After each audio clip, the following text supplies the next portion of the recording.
রামনবমীর আগের রাতে যাদবপুর বিশ্ববিদ্যালয়ের রামনবমীর অনুষ্ঠানে অনুমতি প্রত্যাহার নিয়ে তুমুল বিতর্ক। ঘটনায় তৃণমূল ও সিপিএমকে বিঁধেছেন শুভেন্দু অধিকারী। শুভেন্দু অধিকারীকে পাল্টা তোপ দেখেছে তৃণমূল ও সিপিএম।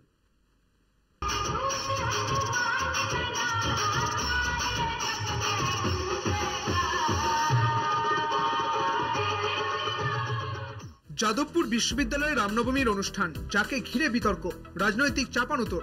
গত 12 এপ্রিল ক্যাম্পাসের 26 জন পড়ুয়া কর্তৃপক্ষের কাছে আবেদন করেন। পড়ুয়ারা জানান, অনুষ্ঠান চলাকালীন কোনো ধর্মীয় শোভাযাত্রা হবে না, মাইক বাজানোও হবে না, বা বহিরাগতদের বিশ্ববিদ্যালয় ক্যাম্পাসে প্রবেশ করতে দেওয়া হবে না। অনুষ্ঠানের অনুমতি দেয় কর্তৃপক্ষ। বিশ্ববিদ্যালয় কর্তৃপক্ষের কাছে বেশ কিছু পড়ুয়া অভিযোগ করেন, অনুমতি না নিয়েই তালিকায় তাদের নাম রয়েছে। বেশ কিছু ছাত্র সংগঠন এর বিরোধিতাও করে। এরপরই যাদবপুর বিশ্ববিদ্যালয় কর্তৃপক্ষ নতুন বিজ্ঞপ্তি জারি করে। আগের অনুমতি প্রত্যাহার করা হয়। বেশ কিছু পড়ুয়াদের গ্রুপ থেকে সাম্প্রদায়িক হুমকি আসছে বলেও অভিযোগ ওঠে।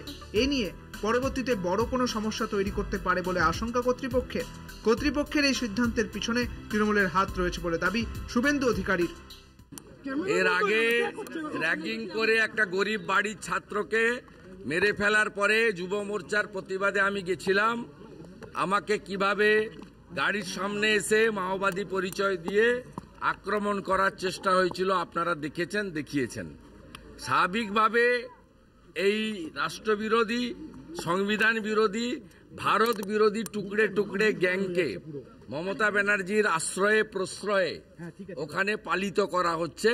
আর এই কাজে মমতা ব্যানার্জির দোসর হচ্ছে সিপিএম, যাদের ঠাকুরদা, জ্যাঠা, দাদু সবাই চিনে থাকে। পাল্টা বিরোধী নেতাকে নিশানা করে তৃণমূল। শুভেন্দুর বিরুদ্ধে জোর করে শিক্ষা প্রতিষ্ঠানের দখলের অভিযোগ তুলেছে তৃণমূল। শুভেন্দুর সঙ্গে পড়াশোনার কোনো সম্পর্ক নেই, কটাক্ষ সিপিএম এর। বিজেপি তো ছিল না ওখানে, এবং বিজেপির কোনো অস্তিত্ব নেই। এবং এখানটাতে যে গায়ে জোর দিয়ে সবকিছু সরিয়ে দেওয়ার মতন, যেটা জেএনইউ মানে জওহরলাল নেহরু বিশ্ববিদ্যালয়, দিল্লি বিশ্ববিদ্যালয় যেটা করেন, সেই তানাশাহি এই পশ্চিমবঙ্গে তো সেই তানাশাহি চলে না। আজকে এটা মানতে হবে যে পশ্চিমবঙ্গে গণতান্ত্রিক পরিবেশ আছে। লেখাপড়ার খবর বেশি জানাবার দরকার হয় না। উনি হনুমান চালিসা মুখস্থ করতে বেশি ভালোবাসেন, উনি সেগুলো করুন। যাদবপুর বিশ্ববিদ্যালয়ের ছাত্রছাত্রীরা গবেষণার কাজে রত থাকুক। রামনবমীর শোভাযাত্রা নিয়ে গত বছরই উত্তেজনা ছড়ায় রাজ্যের বিভিন্ন এলাকায়। সেই গন্ডগোলের জের পৌঁছয় আদালত অবধি। ফলে লোকসভা নির্বাচনের আগে রামনবমী নিয়ে অতিরিক্ত সতর্ক প্রশাসন। এই আবহে রামনবমীর অনুষ্ঠানের অনুমতি ও অনুমতি প্রত্যাহার নিয়ে সরগরম যাদবপুর ক্যাম্পাস। কলকাতা টিভি।